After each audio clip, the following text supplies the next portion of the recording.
now we are playing Pesta, Omens of Emptiness. And Pesta, Omen of Emptiness is the third installment. So this is the final game in the trilogy. The first one is Tower of Silence. The second one is Iron Mountain. This is Pesta. So here we are playing as villagers in a doomed village. And Pesta is here, the disease that is slowly eating its way into the village towards the village well, which is in the center. If at any point the village well gets infected, then we all lose the game and the village is doomed. So we're gonna try to prevent that. And what happens in the game is that there is a stack of omens here, and they're gonna be revealed throughout the games. And every omen has an effect which is going to do horrible things to the village, and we're going to try to dispel the evil omens. So each omen also has a condition that you have to fulfill in order to dispel it. If you dispel an omen, you claim it for yourself, and then you can use it for various purposes. So this is a cooperative game. We're each going to have villagers. They're all going to have symptoms, but the villagers are hopeful when the game begins, so they have this side up. But if they become hopeless, we flip them around, and then they become hopeless, which also means that their symptom is going to be activated, and it's going to have negative effects for them. So we're going to try to keep them hopeful. However, hopeful and hopeless villagers can do different things in the game, so sometimes you need villagers to be hopeless.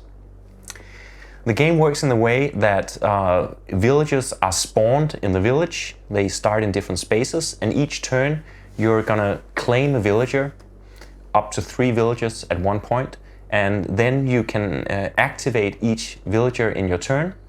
And a villager's turn is defined in the way that it has a base move.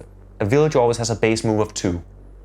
If a hopeful villager is sharing a space with other hopeful villagers, for each other hopeful villagers, it gets +1.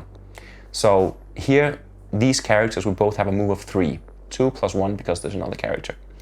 So then they can move 3, they move from adjacent spaces, they move back and forth, whatever they want to do, and they can perform any actions they want as long as they can reach the space where they can perform the action and they can pay the cost. There are no limits to the number of actions they can perform, there are no limits to the number of omens they can dispel. So anything you can do with a villager within his moving radius is fine. The main thing to note about the board is that this is the village, and it consists of the well in the center, which we must keep free from contagion, and then there are 6 borderland tiles around here, 6 borderland spaces, and each of these borderland spaces and the well space, they have an ability that you can use. The well space can be used by both hopeful and hopeless villagers. If you end your move there with a villager, you can remove 1 corpse from anywhere in the village. Corpses are the economy of the game. Everything you do with corpses. So, for example, if the rat catcher ends his move here, he can remove a corpse from anywhere on the board, out of the game. Now, the Borderlands spaces, there are 3 spaces that can be used by hopeful characters and 3 that can be used by hopeless characters. So in the beginning of the game when we're hopeful, you can go to the tower, and here you can spend 2 corpses to move 2 villagers to other spaces, except the tower. So if there are 2 corpses here and the rat catcher moves here, he can spend these 2 corpses to move 2 other villagers wherever he wants. So we can say, yeah, I want to place the bones that are here, and I want to place the brewmaster here, or something like that. That's the tower.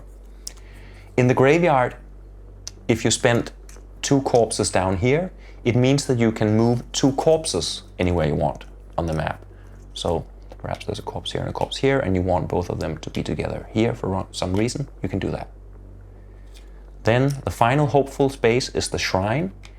If you spend 2 corpses on the shrine, then you get to move the Pesta marker, which is the marker which indicates which space will be infected next.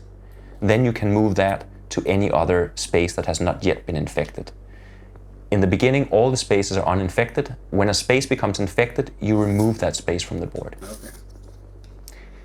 And if you ever enter a space that is infected, you immediately become hopeless. Of course. Right. Then there are the 3 hopeless spaces, or the 3 spaces that can be used by hopeless characters. The first one is the Pyre.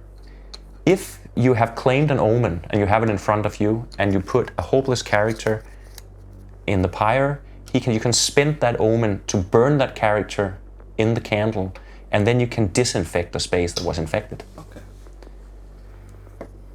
The wilderness, if you have a hopeless character here and you spend an omen, that villager escapes from the village, which means that you get to flip over an escape tile and see what happens.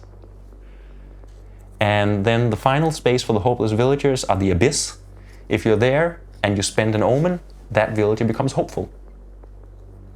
So that can also be pretty good. So basically, all the hopeful Borderlands spaces are activated by using 2 corpses, and all the hopeless spaces are activated by using a claimed omen.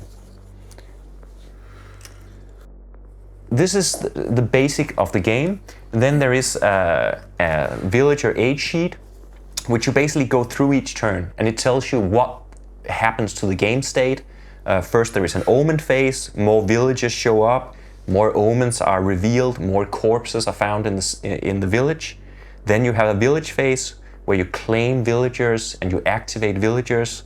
You have 3 actions every turn, and an action is either to claim a villager or to activate a villager. You can activate the same villager multiple times. So if you have 1 villager, you can choose to spend your 3 actions to activate that villager 3 times.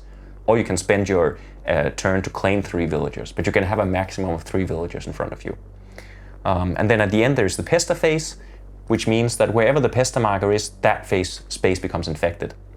Also, all spaces that have 3 or more corpses on them also become infected. So you normally only want a maximum of 2 corpses in a space. And then again, you move the Pesta marker. Now, when you move the Pesta marker and when you place corpses, you roll for which section of the board that they're placed in. So say I want to place the Pesta marker, I roll a die, I roll a 1. Then you can see out here are numbers from 1 through 6. Number 1 here means that these 6 spaces are available for placing the Pesta marker.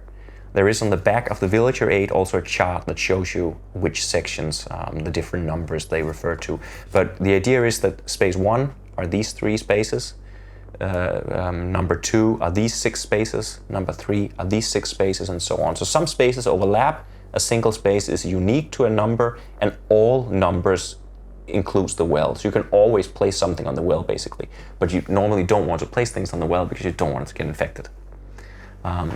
And that is pretty much the game. So we're just going to go through this sequence, and then we're going to see what omens come out, what they do, and we're going to try to see if we can prevent Pesta from infecting the well. So you're up for it? Yeah. Okay. Definitely.